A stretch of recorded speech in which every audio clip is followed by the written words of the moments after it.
Baik, dengan hanya serendah RM2,000 sahaja, pasangan yang sedang mabuk bercinta barangkali boleh bernikah di sepadan. Tanpa perlu risau jika punya isteri pertama di Malaysia atau barangkali di tegah keluarga tak restu masjid dibina. Songkla, Naratiwat, Yala, Patani, Satu dan juga Bangkok antara lokasi hotspot untuk bernikah dan dianggap diiktiraf kedua-dua negara bagi urusan pernikahan sepadan. Laluan ke lokasi hotspot ini dilihat agak meriah bagai pesta sejak pintu sepadan dibuka semula. Daripada hanya 15 permohonan sehari, kini angkanya mampu mencecah 40 sehari. Lantas, ejen di Malaysia bagai berair rongkong. Cuma persoalannya, adakah trend nikah sepadan ini menggambarkan institusi kekeluargaan sedang tenat? Juga sejauh manakah nikah sepadan memberi kesenangan selama-lamanya buat pasangan mempelai? Dan menyentuh soal poligami, adakah kita sedang terperangkap atau kita yang memerangkap tentang persoalan bagaimana dan untuk apa? Anda bertemankan saya Dina Shah Salim dan tirai analisis minggu ini kembali dibuka.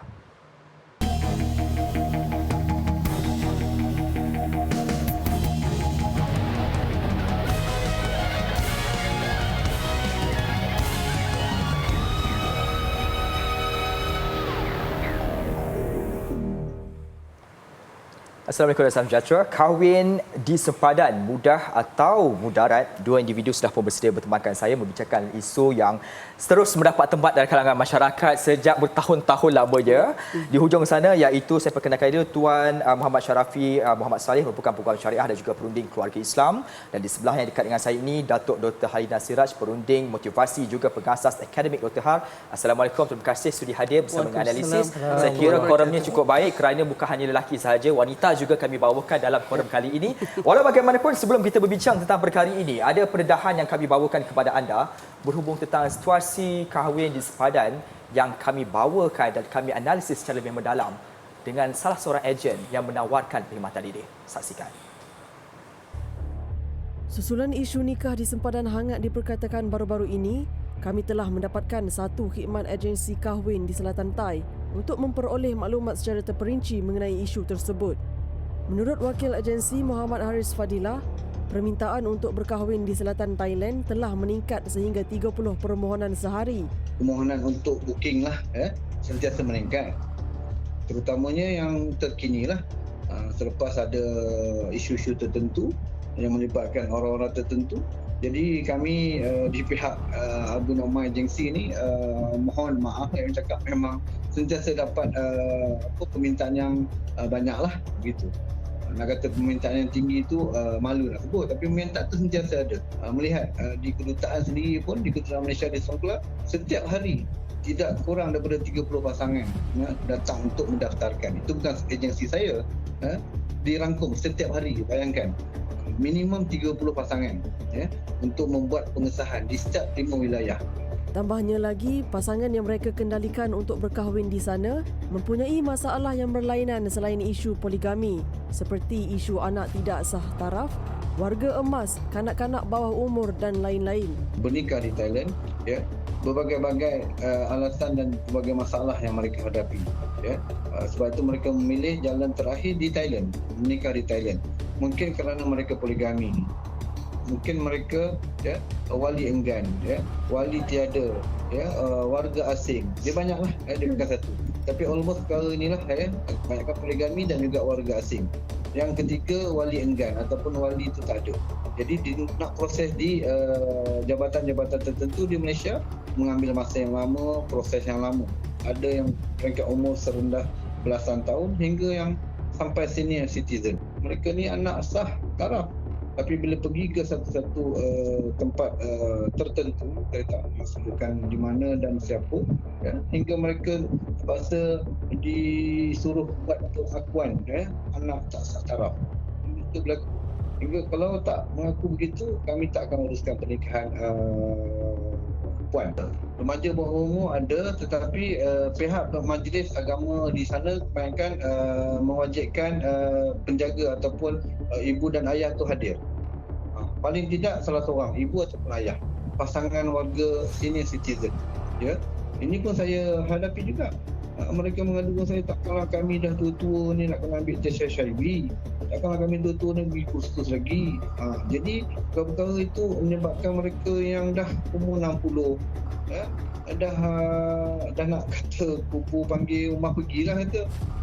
Nak kena tunggu. Jadi perkara ni kalau mungkin warga senior citizen mungkin dipermudahkan. Ada satu cara yang boleh diuruskan, tak perlu nak pergi ke Thailand. Agensi kahwin di sempadan yang sah perlu mendapatkan perakuan daripada Thailand dan Malaysia bagi mengelakkan pasangan berdepan dengan masalah apabila ingin mendaftarkan perkahwinan mereka kelak. Dan macam mana kita mendapatkan kelulusan secara legal, kita mesti ada pendekatan yang kedua, iaitu mesti ada kerjasama kita dengan pejabat agama di sini, dengan JAKIM dan juga di pejabat-pejabat agama di Selatan Tai untuk melibatkan diri kita secara terus dengan mereka hingga mereka meyakini kita. Bagaimana yang mengatakan ejen yang tidak legal. Mungkin mereka meletakkan sesuatu perkara tu bukan pada tempat dia. Contohnya di pernikahan itu bukan tempat yang diperakui, diiktiraf oleh Kerajaan Malaysia, oleh JAKIM itu sendiri. Sedangkan ada 5 wilayah di Selatan Tai ini yang diperakui oleh JAKIM, iaitu wilayah Satun, wilayah Songkhla, wilayah Narathiwat, wilayah Yala dan wilayah Patani. Dan mereka mesti berada di center of Islamic mereka di setiap wilayah tadi. Mungkin boleh dilihat semula bagaimana peraturan-peraturan yang berlaku untuk memudahkan pasangan orang Islam kita dan Malaysia untuk urusan nikah. Itu saja kami minta. Jadi kalau menyusahkan apa yang kami boleh sebut, tentu lebih ramai lagi yang akan datang untuk memohon pertolongan kepada ejen-ejen. Baik, itu adalah pendedahan yang telah pun dikemukakan oleh ejen yang menguruskan secara langsung. Realitinya memang benar berlaku peningkatan. Ia bukanlah satu perkara yang digembar-gemburkan, tetapi itulah realiti di lapangan. Cuma saya nak mendapat reaksi awal daripada pendedahan dilakukan oleh ejen yang menguruskan hampir 30 pasangan setiap hari. Soalan ini saya nak ajukan dahulu kepada Datuk Dr. Harlinah. Datuk Dr. Harlinah, saya lihat ada 2 perkara penting yang diajukan sebab punca berlakunya peningkatan tersebut. Isu poligami saya letak tepi dahulu kerana isu ini saya akan bincang lebih dalam lagi, tetapi saya nak menyentuh soal bagaimana kesusahan yang dihadapi oleh pasangan-pasangan yang punya niat murni untuk mendirikan rumah tangga. Soal dokumentasi, proses, birokrasi dan kebanyak lagi perkara-perkara yang akhirnya menyebabkan mereka melihat bahawasanya seolah-olah perkahwinan itu satu perkara yang menyusahkan. Maka jalan selamat dan mudah untuk dilakukan adalah memilih pilihan kedua yang memudahkan, yang telah pun diiktiraf juga oleh negara lain dan kita juga mengiktirafkannya juga. Dalam konteks ini, pandangan awal daripada Datuk Doktor dahulu, kita ni nak letak tujuannya apa bila kita mahu memastikan supaya pernikahan itu diiktiraf di Malaysia? Adakah kita mahu memastikan soal proses dokumentasi itu didahulukan dahulu ataupun kita sebenarnya nak mendahulukan soal membina sebuah keluarga? Saya rasa kita sebenarnya tak ada pilihan, melainkan mempunyai satu sistem yang teratur, yang mana semua hak tanggungjawab dihormati, dan dalam konteks perkahwinan kita tahu satu hubungan kontrak yang kemungkinan yang akan berlaku masalah. Jadi oleh sebab itu daripada peringkat awal tu kena daripada sesuatu yang mengikut undang-undang, lunas undang-undang supaya berlakunya pembelaan kepada semua pihak. Jadi apabila tapi saya kira tanggapan masyarakat kita adalah semua peraturan ini menyusahkan. Dan disebabkan itu mungkin jalan paling mudah adalah bagi kepada alternatif seperti ini. Jadi begini je lah Dini, kita nak fikir untuk jangka masa pendek ke atau untuk mikir jangka masa panjang. Dan manusia memang mempunyai satu tabiat di mana kalau boleh dia nak shortcut aja. Jadi saya kira kesedaran bahawa peraturan undang-undang lunas yang ada ini sebenarnya adalah untuk kebaikan kita dan bukannya untuk menyusahkan kita. Baik, dalam konteks sama juga saya menilai tadi disebut antara salah satu puncanya kerana mahu berpoligami dan ianya juga perlu diakui oleh pengurusi jawatankuasa Hal Ehwal Agama Islam Negeri Polis Ruzaini Haq Rais yang menyebut bahawasanya 70% mereka yang menikah di sempadan ini kerana mahu berpoligami berbanding dengan 25% disebabkan punca-punca seperti tadilah kita sebut isu keluarga tak restu, isu dokumentasi dan sebagainya. Persoalan saya ketika ini, mengapa poligami menjadi pilihan utama? Adakah kerana kegagalan pasangan itu memahami terma keadaan poligami yang dibenarkan oleh syarak menurut undang-undang dalam negara ataupun sebenarnya ketakutan si suami itu sendiri untuk berhadapan dengan isteri pertama yang mempunyai satu stigma bahawasanya bila poligami saja tak rela untuk dimajukan walaupun hakikatnya suami itu mempunyai kemampuan dan boleh berlaku adil. Pandangan daripada daripada tuan sendiri. Baik, berkenaan dengan isu poligami ini sebenarnya, pertamanya kita kena faham bila satu permohonan poligami nak dibuat, okay, kita akan rujuk kepada badan berautoriti kita lah, iaitu Mahkamah Tinggi Syariah. Okay. Di setiap negeri memang ada, dan perkara ini yang menjadi kerisauan dan kegusaran saya kira suami-suami yang nak berpoligami lah. Okay. Mereka bimbang sekiranya permohonan yang diajukan di mahkamah ini tidak diluluskan oleh pihak mahkamah. Okay. Lalu dia akan menganggap kata mahkamah undang-undang kita ni menyusahkan dan membebankan dan sebagainya, sedangkan hakikatnya mereka hanya fikir nak berkahwin. Sedangkan badan berautoriti kita iaitu mahkamah kita sendiri, kenapa kita perlukan kepada permohonan adalah untuk menilai pertama apakah sebab utama poligami itu nak dijalankan. Itu yang pertama. Yang kedua, adakah kemampuan suami itu untuk menikahi seorang lagi patut atau perlu. Okay, kalau kata patut dan perlu, dan tidak ada masalah. Pengalaman kami mengenalikan kes-kes yang melibatkan poligami ini, dua-dua kita ada. Pengesahan poligami, permohonan poligami pun ada. Okay. Bagi saya permohonan poligami ini dia lebih mudah sebab bila suami itu mencukupi syarat.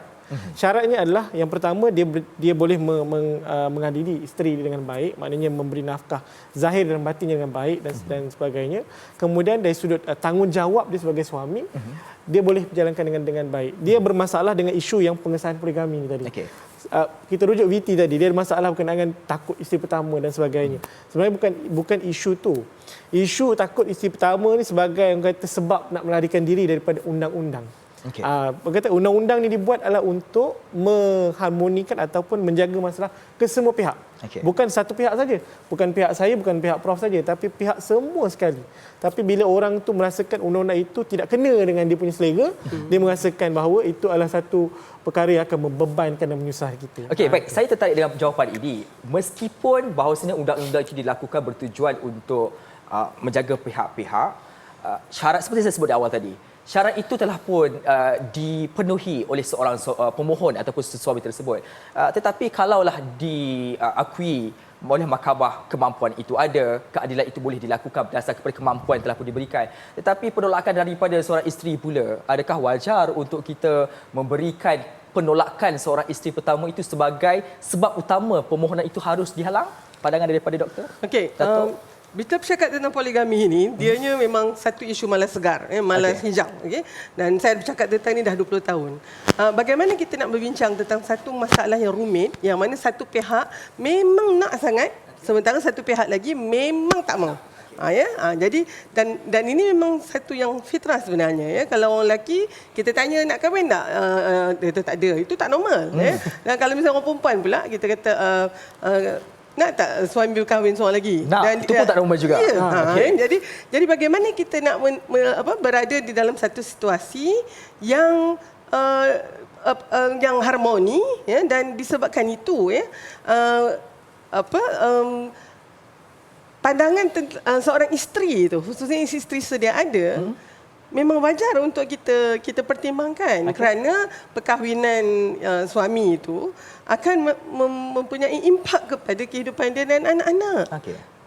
Jadi sepatutnya, saya kira betul lah macam Tuan Syarafi kata, bila tak kena dengan selera dia, dia tak boleh, dan hakim pula memang mempertimbangkan semua ini. Dan salah satu lagi adalah apabila isteri yang sedia ada, yang merupakan orang yang paling tepat untuk mengetahui tentang adil dan tanggungjawab itu. Jadi pertimbangan itu mesti melibatkan isteri sedia ada dan juga anak-anak.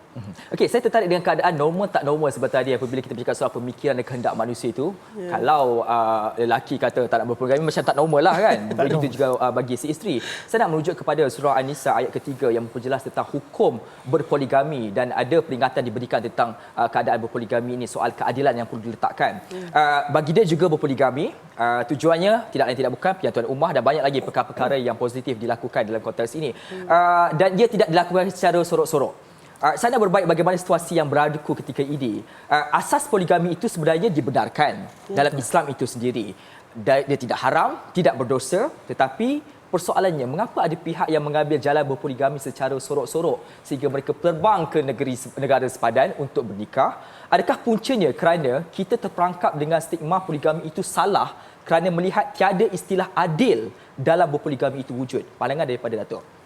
Baik, kalau kita lihat bahawa sorok-sorok ini pada saya adalah satu symptomatology ataupun gejala kepada satu masalah yang memang sedia ada.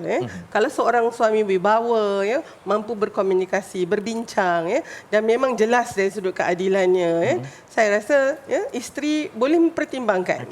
Tapi dengan adanya prosedur mahkamah itu lebih lagi, lagi memberikan lagi dalam konteks itu kita akan lihat kesejahteraan yang akan berlaku selepas poligami kan.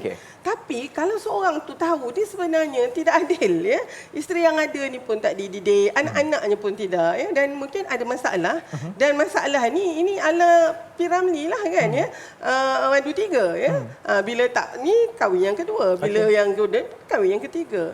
Sebenarnya masalahnya itu adalah kerana pada saya tiadanya wibawa seorang suami sebagai lelaki dan merasakan bila ada je masalah maka jalan keluarnya adalah perkahwinan yang kedua atau yang ketiga. Dan sekiranya dia tahu nak pergi mahkamah ni mesti tak dapat punya, jadi dia pergi cilok lah, dia pergilah ke alternatif yang sebagaimana yang kita rasa. Adil, satu perkataan yang menggambarkan banyak perkara, dan bercakap soal adil, saya nak menilai siapa yang berhak untuk mentafsirkan adil itu apa, dan siapa yang berhak juga mempunyai hak untuk mentafsirkan soal adil ini. Soal itu saya akan ajukan nanti kepada seorang peguam kita. Kita akan kembali semula dalam analisis.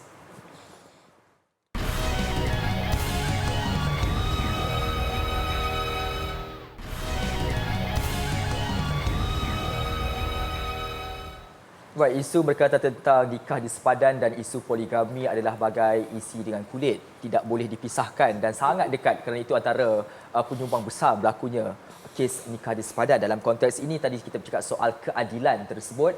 Soal keadilan ini saya rujuk tentang ayat Al-Quran dalam surah An-Nisa ayat ke-129 memperjelas tentang keadaan adil yang sukar untuk dilihat dalam hal poligami. Bila kita cakap soal adil ini dan juga mampu seringkali menimbulkan tafsiran yang berkecamuk dalam kalangan pihak-pihak sebab masing-masing punya tafsiran tersendiri. Maka dalam konteks ini saya nak bertanya kepada Tuan, siapakah sebenarnya yang boleh menyelia frasa adil dan mampu? Adakah si suami ataupun itu adalah hak isteri untuk mentafsirkannya, ataupun barangkali undang-undang ada menyentuh tentang perkara ini? Baik, berkenaan dengan isu adil ni sebenarnya bila kita bercerita macam Dini cakaplah, masing-masing dia ada penafsiran masing-masing dan masing-masing merasakan keadilan itu on side aku. Okey, dia rasa adil itu perlulah melaksanakan tugas aku, dan di pihak suami kata adil itu ialah bila aku dibenarkan untuk berkahwin dua. Tapi yang sebenarnya untuk menafsirkan perkataan adil ataupun frasa adil itu adalah kita akan kembali ke mahkamah. Maksudnya semasa permohonan poligami itu dibuat, mahkamah akan menilai dari sudut sebab apa dalam peruntukan kita Prof, kita ada satu section berkenaan dengan poligami. Dalam permohonan poligami itu dalam satu section itu dia sebut mahkamah akan memanggil isteri ataupun isteri-isteri siada kalau dia lebih daripada seorang isteri lah untuk bertanyakan ataupun untuk buat siasatan.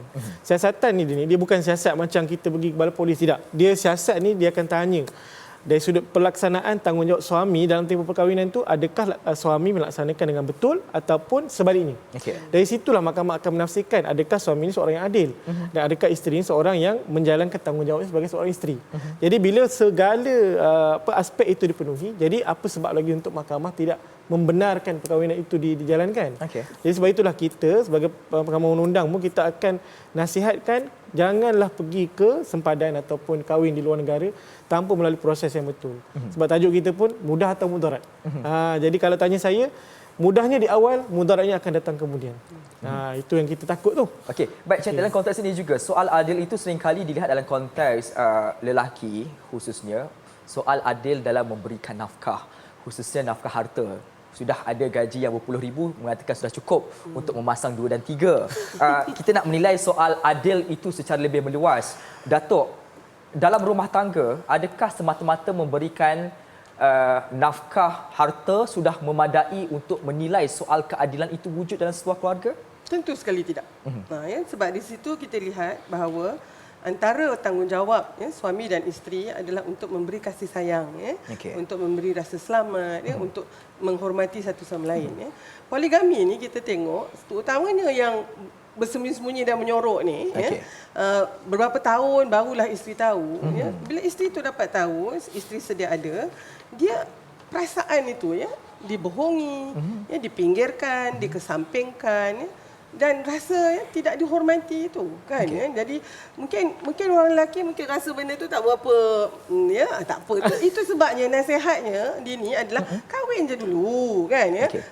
Kahwin je dulu, nanti bila isteri ni tahu dia marah-marah sekejap je.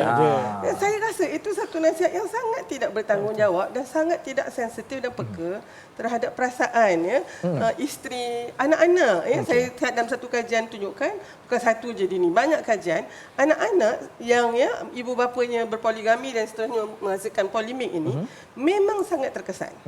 Dan di situ juga adil itu juga bukan hanya adil dari sudut itu perhatian, kasih sayang kepada anak-anak itu juga. Dan pesan nenek saya, dia kata orang lelaki ni kalau nak anak-anak sayang, kahwin seorang aja. Sebab anak-anak ni bila dia tahu tengok ibunya dianiaya, ibunya dipinggirkan ni, rasa marah ke ayah tu memang lama. Jadi itu semua pada saya kita jarang sebut. Yang kita sebut dia boleh bagikan nafkah, dia boleh bagi rumah, bagi kereta. Tetapi inilah juga yang Rasulullah minta dalam doanya supaya Allah tidak menghukumnya terhadap sesuatu yang dia takkan mampu untuk bersikap adil, khususnya dari sudut kasih sayang. Saya mungkin sayang kalau saya suami, isteri pertama lebih daripada isteri kedua, atau selalunya isteri kedua lah lebih daripada isteri pertama. Yang itu tu tak dapat yang dibahagi tu. Tetapi yang kita bimbang ni bagaimana impaknya kepada orang lain itu dari sudut emosi, dari sudut moral, akhlak. Kerana dalam konteks yang sama, bapa yang begini dia memberikan mesej yang sangat jelas kepada anak-anaknya, anak-anak lelakinya, anak-anak perempuannya. Dan itu sebenarnya salah satu daripada tanggungjawab mendidik anak tentang keadilan, bukan hanya dari sudut makan minum, tapi juga dari sudut kasih sayang, pendidikan. Dan itu sebenarnya yang harus kita orang kata berikan tumpuan dan keutamaan juga. Baik, dalam konteks ini saya nak menilai kembali berkaitan tentang status perkahwinan yang dilakukan di luar negara. Kalau saya lihat kembali kenyataan-kenyataan dikeluarkan di dalam negara ini, sebagai contoh Pengerusi Majlis Agama Islam Selangor MAIS Tan Sri Abdul Aziz Muhammad Yusof ada mengeluarkan kenyataan bahawasanya Selangor dari segi undang-undang tidak mengiktiraf perkahwinan yang berlaku di sepadan. Dalam konteks ini saya nak menilai bagaimana kita mahu memahami konsep syarak dan juga konsep perundangan. Pandangan daripada Tuan Peguam dalam konteks ini, secara asasnya perkahwinan itu kalau cukup rukunnya maka sahlah walau di mana pun ianya dilakukan. Tetapi kalau dalam konteks perundangan sebagaimana kes di Selangor ini ia tidak diiktiraf. Bagaimana kita nak memahami dua konsep ini? Soal satu perkahwinan yang sah tetapi tidak pula diiktiraf oleh sesuatu negara ataupun negeri tersebut. Dia istilahnya dia macam ni, dia ada dua perkataan dekat dalam kenyataan ini tadi. Yang pertama ialah perkataan sah. Betul. Yang kedua perkataan iktiraf. Betul. Alright. Perkahwinan ni bila kita cukup rukun nikah dan syaratnya, sahlah pernikahan itu berlaku. Okey, itu memang asas kita kena faham. Cuma dari sudut pengiktirafan, kenapa Selangor tidak mengiktiraf perkahwinan yang dijalankan di luar negara atau sepadan dan sebagainya? Sebab dia perlukan kepada proses mengesahkan. Mengesahkan pernikahan yang berlangsung itu kerana kebiasaannya dia ni, bila kes-kes begini dibawa ke mahkamah, dia akan bermasalah di peringkat siasatan semasa kita nak cek rukun nikah tu. Okey, dan paling jelas biasanya bila pernikahan poligami ini berlaku, yang bermasalahnya Prof di bahagian wali tu. Wali yang menikahkan pihak-pihak. Okey, mungkin ada yang kata alah nikah di Thailand, kawan saya nikah di Thailand pun lepas juga tak ada masalah dan sebagainya. Tapi kita kena ingat, di mahkamah kita akan nilai kes by kes basis. Setiap kes itu tidak sama. Jadi bila dibawa, hanya hakim saja boleh tentukan sama ada wali tersebut adalah wali yang diiktiraf ataupun wali itu mendapat taudiah dan sebagainya daripada pihak kerajaan Thailand dan sebagainya, ataupun mana-mana tempat lah yang menjalankan pernikahan tersebut. Sebab itulah kerajaan Selangor dia mengambil pendekatan dia tidak mengiktiraf. Maksudnya pernikahan itu akan dianggap seperti tidak berlaku sehinggalah proses pengesahan dilakukan dibuat. di mahkamah. Yes. Itu yang akan berlaku. Saya ada persoalan lebih lanjut berkaitan tentang soal iktiraf tak iktiraf ini sebentar nanti, tapi kita akan beristirahat dahulu dan kemudian kita akan bersama dengan individu yang pernah mengalami situasi ini 4 atau 5 tahun sengsara kerana sorok-sorok itu berlaku. Kami akan bawakan individu tersebut dalam analisis.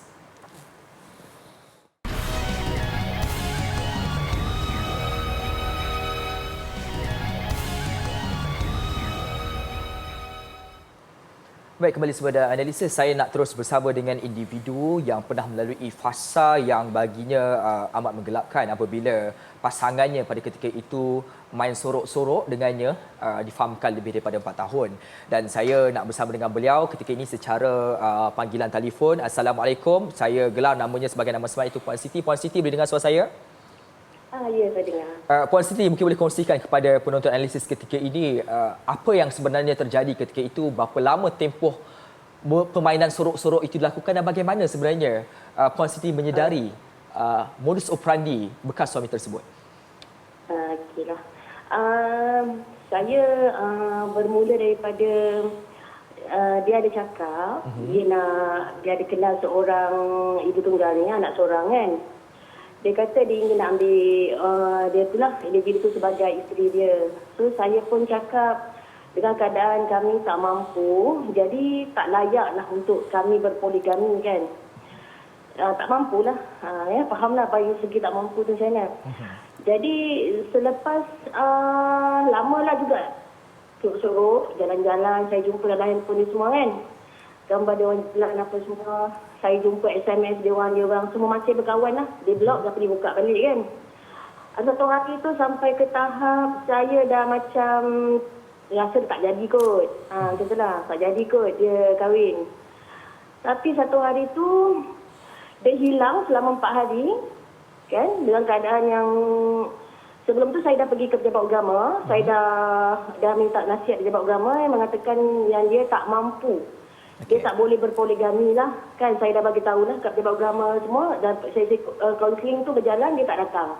Pejabat agama panggil, dia tak datang. So, saya ingat dia dah berubah lah.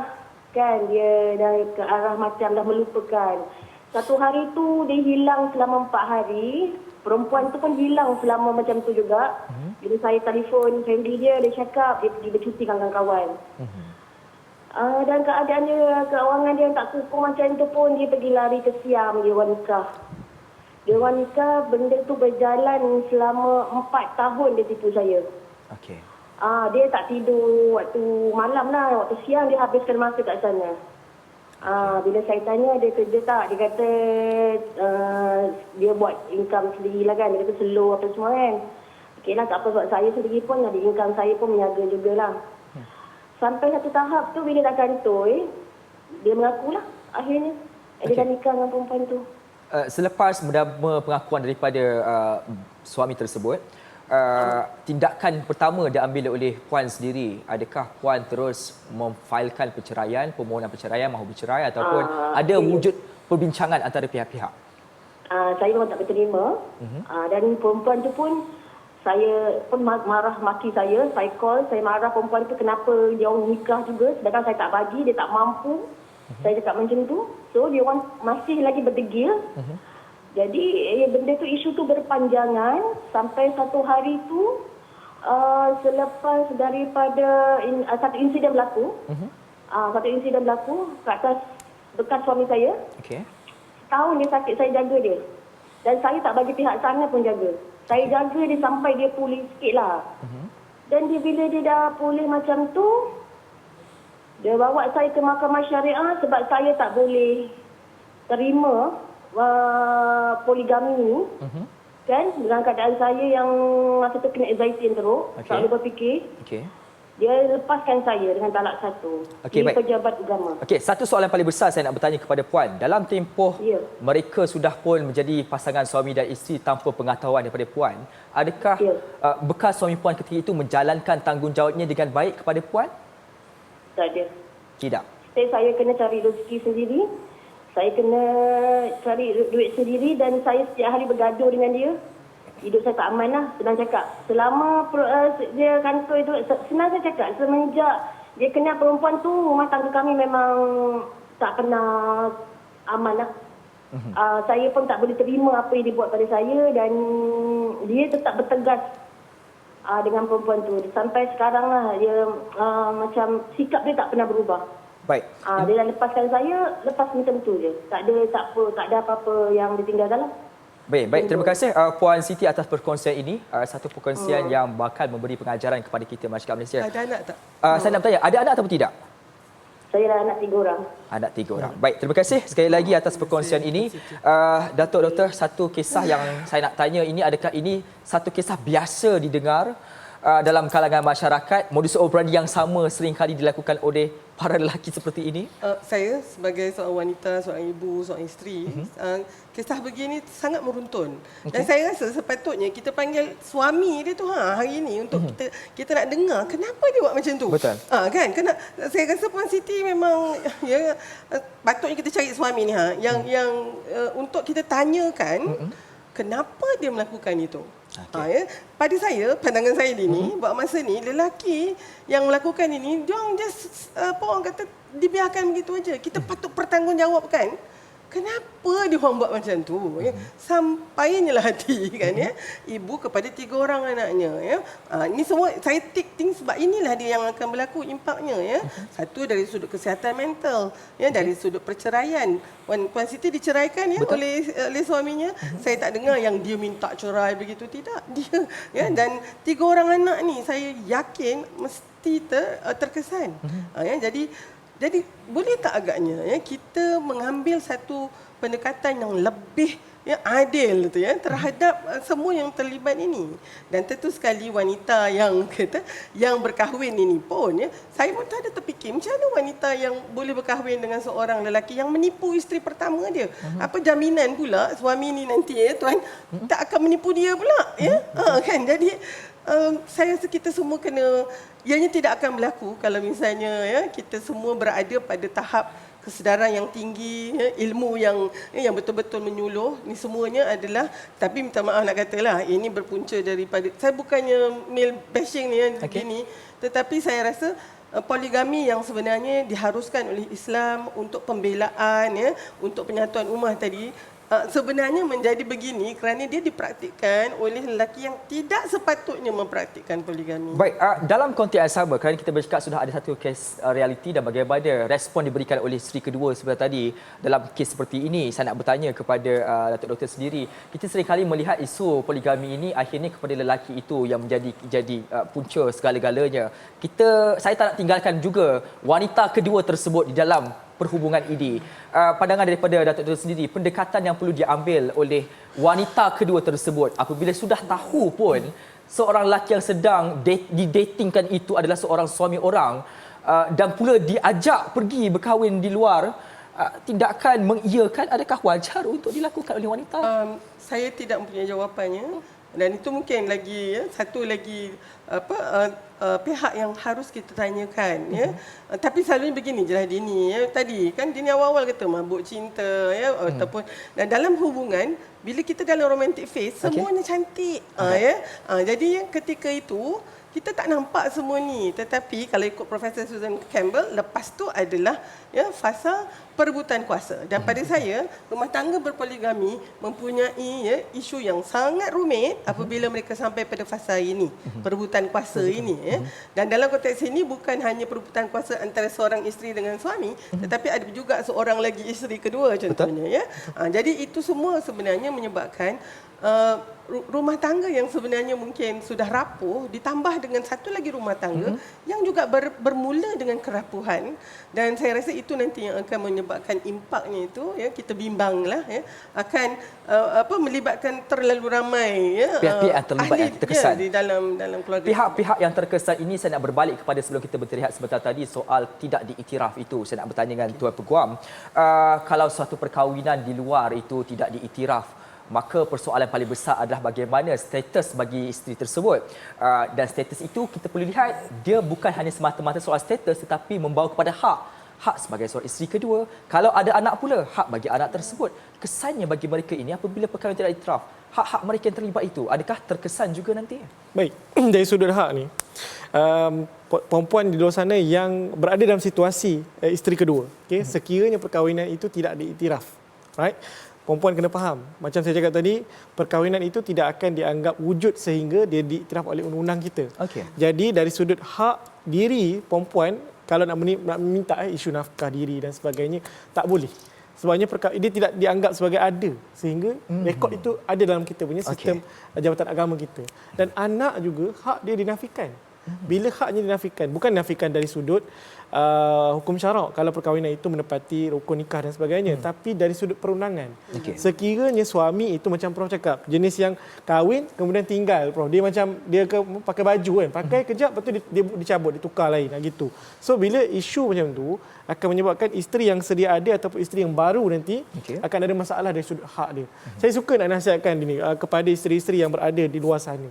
Bila berlaku dalam situasi begitu, dah tahu suaminya berkahwin secara sorok-sorok, kita ada peruntukan undang-undang untuk melaporkan kepada pejabat agama berkenaan dengan isu poligami tanpa kebenaran dan pernikahan tanpa izin pendaftar nikah cerai dan rujuk. Sebagai isteri yang sedia ada, saya setuju dengan pendapat Prof mengatakan kita sebagai isteri kena ada ilmu rumah tangga, ilmu pengurusan rumah tangga dan sebagainya. Pastikan kita ada ilmu, jangan hanya kahwin kemudian duduk di dapur. Kahwin tu dia mesti ada ilmu, diselangi dengan ilmu. Bila ada ilmu, bila berlaku situasi macam ni, kita tahu nak ke mana. Kita nak report tu bukan tujuannya kita nak balas dendam, tidak. Tapi kita nak ajar kepada suami, kalau nak buat secara betul. Biar kita buktikan di mahkamah perasaan keadilan tadi yang macam Dini kata. Biar mahkamah yang tentukan adakah kau ni adil ataupun tidak, mampu ataupun sebaliknya. Itu yang kita nak pastikan poligami itu dapat tercapai maksud yang sebenarnya. Itu yang saya kata, saya setuju dengan pendapat Prof. Mesti diselangi ilmu dalam rumah tangga. Baik, dalam konteks ini saya nak menilai pula bagaimana undang-undang memperlihatkan soal poligami dan bagaimana pula undang-undang memberi gertakan kepada mereka yang melanggar peraturan khususnya dalam soal kahwin di luar sepadan ini. Semuanya kami akan bincangkan dalam analisis.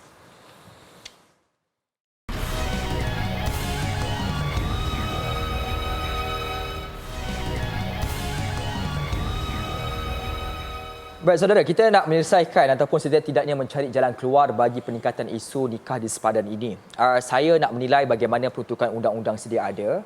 Kalau saya lihat berdasarkan peruntukan undang-undang keluarga Islam di kebanyakan negeri membenarkan poligami. Tetapi ada syarat-syarat dilakukan. Malah undang-undang keluarga Islam wilayah Persekutuan 1984 juga seperti Seksyen 23-3 juga mengatakan perkara yang sama, boleh tetapi ada syaratnya. Cuma adalah berlaku pindaan bagi tujuan untuk mengetatkan lagi prosedur tersebut. Persoalan ini saya nak tampilkan kepada Datuk Doktor. Prosedur yang ketat boleh menyumbang kepada pengurangan peningkatan nikah di sepadan. Kerana banyak sangat birokrasi dan sebagainya. Maka mereka lari cari pilihan kedua yang memudahkan. Namun, jika kita tidak perketat, ia boleh menimbulkan keadaan si suami tidak adil kepada isteri-isteri. Maka dalam konteks ini, bagaimana kita mengimbangi dua perkara ini? Ada dua dilema yang dihadapi realiti di negara ini. Saya rasa kita ada satu kaedah yang mana memang bermula dengan ilmu, kesedaran, supaya semua orang yang mempertimbangkan untuk poligami ini akan bermula dengan satu keadaan mengukur baju di badan sendiri. So dengan itu kita bolehlah meletakkan satu jangkaan yang realistik.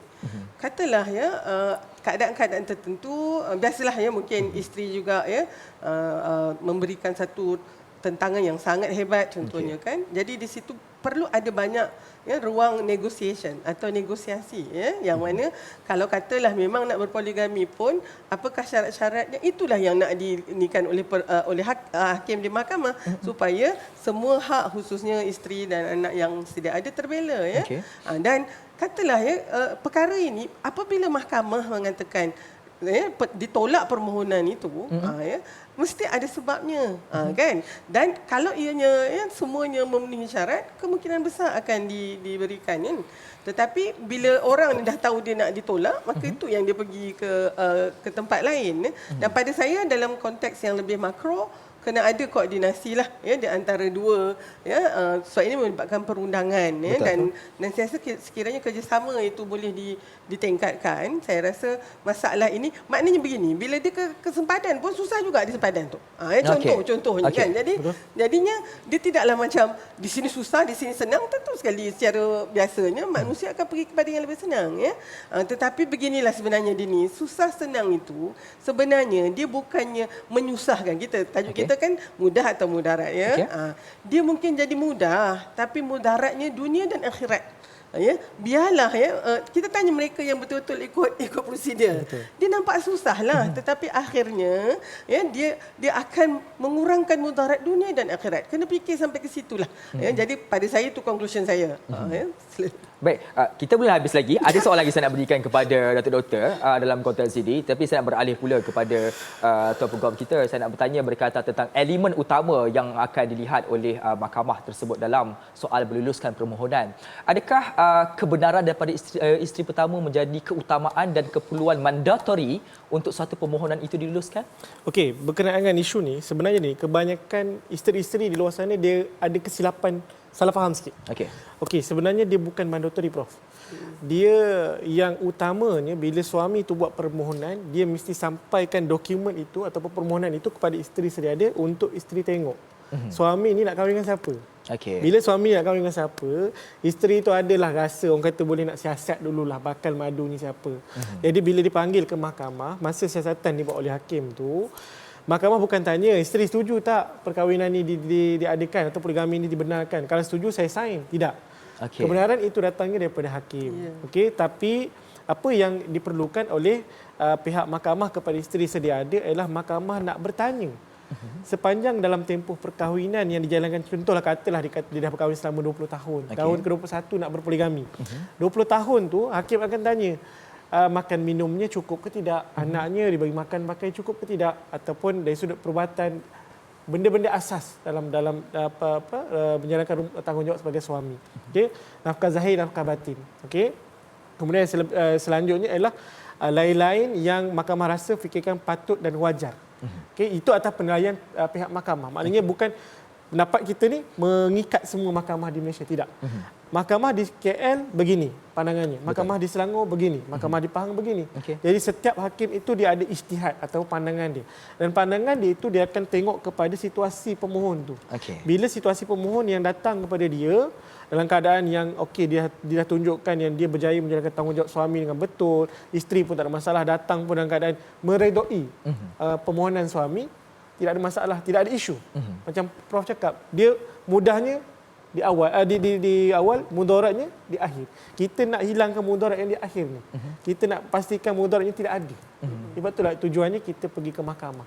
Berbalik kepada isu prosedur tadi tu, maknanya tujuan prosedur itu dibuat bukanlah untuk menggalakkan, tidak. Kita tak menggalakkan, Prof, tapi untuk mengawal selia. Bila mengawal selia ni maknanya bila ada permohonan yang terlampau banyak, mahkamah boleh tapis dulu. Tengok dulu mana yang patut dilepaskan, mana yang patut ditolak dan sebagainya. Allahuakbar. Okey, baik. Saya nak meletakkan diri saya seolah-olah seorang lelaki yang sedang mencari yang kedua, dan kedua itu pula saya menikah di luar sempadan, dan saya nak bertanya soalan ini kepada Datuk Doktor. Dalam situasi seperti ini, lelaki ini mempunyai keadilan dan kemampuan, dan kalau dibawa ke mahkamah itu pasti akan diluluskan dan yakini boleh diluluskan. Cuma masalahnya adalah apabila si isteri lebih beremosi sehingga beliau merasakan bahawasanya keadaan akan lebih mudarat jika beliau tahu, isteri kedua pertama ini tahu, maka mengambil jalan untuk melakukan secara sorok-sorok. Persoalan ini saya nak ajukan kepada Datuk Doktor. Dalam keadaan situasi ini, bagaimana kita nak menyantuni situasi ini daripada dilihat supaya pihak-pihak semua merasa lapang dada? Kerana kalau diikatkan pada situasi tersebut, ia boleh menjejaskan kepada keadaan mudarat lebih awal berlaku. Kerana isteri pertama memang tidak akan terima hakikat itu akan tentang adanya madu. Baik. Itu tadilah kita mengatakan tentang sesuatu bukannya seperti duit yang boleh bagi ni ya sama rata. Ini adalah tentang kasih sayang ya. Dan tadi tu ya, wanita memang menganggap bahawa apabila seorang suami mengambil isteri yang lain ya, dia take it very personally ini yang dengan izin ya, maknanya seolah-olah dia ya tidak lagi mampu ataupun dia sudah dah tua contohnya kan, dan seolah-olah dikesampingkan ya. Jadi Saya rasa antara kewibawaan suami yang nak Okey. berpoligami ini adalah untuk anticipate ni. Okey. Ya, mestilah. Takkanlah kok tiba-tiba isteri nak melompat ye yang isteri pertama ni kan. Okey. Dia akan melalui fasa ini dan bagaimana seorang suami yang berwibawa ini boleh menanganinya. Okey. Saya rasa itu bezanya ya. Dan sekiranya tiba-tiba suami kata kamu tak boleh ni, kamu kena taat. Di situlah penderaan berlaku. Okey. Dan saya rasa tidak mengejutkan kalau wanita ini yang isteri pertama memilih saja untuk keluar daripada perkahwinan tersebut. Okey, baik. Ringkas saja di pojok ini untuk kedua-duanya. Saya beri masa lebih kurang dalam 1 minit untuk memberikan pandangan akhir. Kalau kita lihat bercakap soal perkahwinan di sepadan ini, ianya memang diakui mudah. Ada duit, asal ada duit boleh jalan. Serendah RM2,000 pun boleh jalan untuk membina sebuah masjid untuk direalisasikan tersebut. Cuma adakah mudah dan senang ketika itu akan mudah dan senang juga di kemudian hari? Ringkas saja daripada kedua-duanya. Tuan. Okey, alright. Dari sudut kesimpulannya tuan-tuan, pernikahan yang dijalankan di luar negara ini kita akan nampak mudah di awal dan susahnya di akhir nanti. Kenapa saya kata begitu? Kerana pengalaman kita bila kendalikan kes-kes yang melibatkan pernikahan yang dijalankan di luar negara ni, dia akan menjadi isu bila documentation itu tidak lengkap. Okey. Kalau dokumentasi lengkap tidak ada masalah, mungkin kita boleh bantu uruskan. Tapi bila dokumentasi itu tidak lengkap dan hilang dan sebagainya, itu akan menyebabkan mudarat dia di kemudian hari. Dan lebih teruknya Prof, bila salah satu pasangan itu meninggal dunia dan pernikahan itu belum disahkan lagi. Jadi kita tidak menggalakkan perkahwinan itu dijalankan di luar negara. Baik monogami ataupun poligami. Kalau perlu untuk melalui proses perundangan kita, lalulah dengan elok, lalulah dengan baik, kerana tuan-tuan kena faham, proses perundangan kita buat ini bukanlah untuk memenuhi kehendak sesiapa, bukan untuk memenuhi selera sesiapa, tapi untuk menjaga masalah semua orang, semua pihak, baik lelaki, baik perempuan, baik isteri pertama, isteri kedua dan sebagainya, termasuk hak suami itu sendiri. Okey. Baik. Itu saya punya kesimpulan lah. Okey, baik. Ringkas saja pula daripada Datuk Doktor. Kita pergi pada asas perkahwinan. Ini adalah untuk mewujudkan sakinah, mawaddah dan rahmah dan supaya dua insan ini menjadi hamba Allah yang lebih taat lagi. Dan kemudian membina keluarga, anak-anak dan seterusnya. Sekiranya kita diuji dengan isu ini, adanya yang melakukan poligami, menyorok-nyorok pula kita balik kepada yang itu. Sekiranya hubungan kita berantakan, tidak ada sakinah, hilang mawadah, hilang rahmah. Saya rasa di situ kita kena pasangan ini, siapa yang terlibat ini kena melihat semula dan memastikan mampu membawa bahtera rumah tangga itu di atas jalan yang benar, insya-Allah. Baik. Terima kasih atas perkongsian dan juga buah fikiran daripada Datuk Dr. Halina Siraj dan juga daripada Tuan Muhammad Syarafi Muhammad Asrih. Satu perkongsian cukup baik. 1 jam memang tidak cukup. Lagi-lagi isu berkaitan poligami ini yang telah pun mendapat tempat dalam kalangan masyarakat sejak bertahun-tahun lamanya dan perlu ada satu tindakan wajar perlu dilakukan dalam konteks ini. Dan baiklah saudara, soal kita bercakap tentang ini mudah ketika ini bukan bererti akan mudah di kemudian hari, khususnya apabila menyentuh soal tali persaudaraan, keturunan dan juga harta. Dalam perihal berumah tangga, binalah ia dengan restu, keikhlasan dan kejujuran oleh setiap daripada entiti yang mengikat. Hakikatnya sudah banyak cerita duka lara yang disebut di dalam akhbar tentang kegelapan masa depan dan keretakan rumah tangga akibat sikap sambil lewa dan ambil mudah ketika membina sebuah keluarga tersebut. Poligami itu tidak salah, yang salah itu si pemain poligami jika tidak memahami persoalan bagaimana dan untuk apa. Kahwin sepadan pula ia akan jadi salah jika ia dihalalkan pada niat yang diselindungkan. Kepada sang suami yang mungkin mempunyai keupayaan dari segi harta, adil dan juga kemampuan, jika punya niat untuk memasang 2 atau lebih, berkomunikasilah dan bawa kepada pihak-pihak yang arif dan ikutlah cara yang sah. Namun nasihat saya dari seorang lelaki kepada anda juga lelaki, usah sekali-kali diterbit niat itu, padam, buang dan letaklah di tepi. Saya Dina Syah Salim untuk Tirai Analisis minggu ini. Assalamualaikum dan selamat petang Malaysia.